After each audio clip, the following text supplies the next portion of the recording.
Chers amis, bonjour. Je refais mes vidéos, je suis dans ma nouvelle maison maintenant. Je rappelle pour ceux qui ne le sauraient pas encore que j'ai écrit un livre qui s'appelle Toxicité des livres sacrés.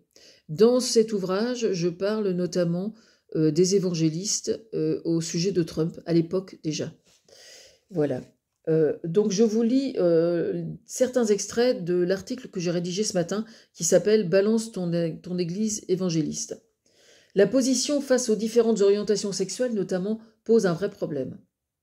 Il s'agit purement de ce qu'on appelle des thérapies de conversion qui sont interdites par la loi en France. Ces gens-là se prennent pour des représentants de Dieu sur terre et ils prétendent parler en son nom. Et c'est une croyante qui vous parle, faut-il le rappeler. Oui, je crois en Dieu. Chacun son truc, hein. Bon. Ça n'est pas, alors, ce qu'ils disent, ça n'est pas ce que Dieu veut pour toi. Ils sont quand même vachement molles, hein. Ils savent ce que Dieu... Moi je suis sur le cul quand j'entends ça.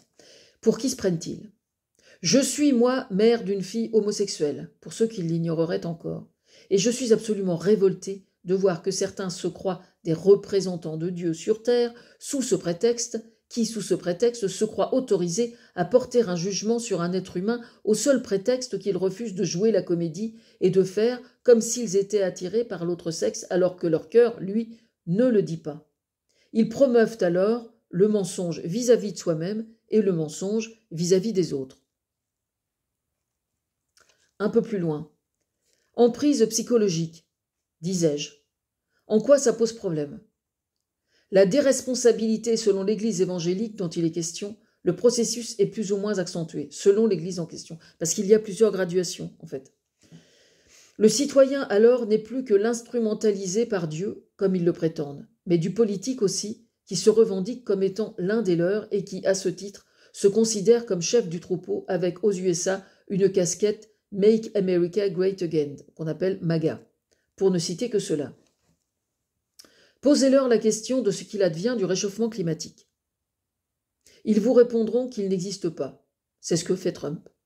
Mais soyez sans crainte. Si Trump tombe gravement malade, ça n'est pas par des prières qu'il cherchera à se guérir, mais bien dans une clinique privée avec sa carte Gold. Trump ne risque pas de prier.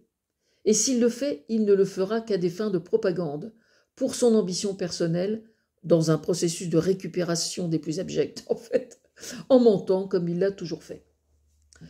Parce que la vraie prière, quand on parle à Dieu, la vraie, la pure, elle ne se fait que dans l'intimité, strictement, au bénéfice d'autrui, et pas pour son bénéfice personnel. Elle ne se fait pas en grande messe qui amène le troupeau dans un état de transe, comme décrit dans le reportage, mais dans l'intimité de son cœur. Donner une image simpliste et bipolaire du monde dans lequel nous vivons est une attitude criminelle, je dis bien criminelle, parce qu'elle déforme la perception du monde dans son ensemble.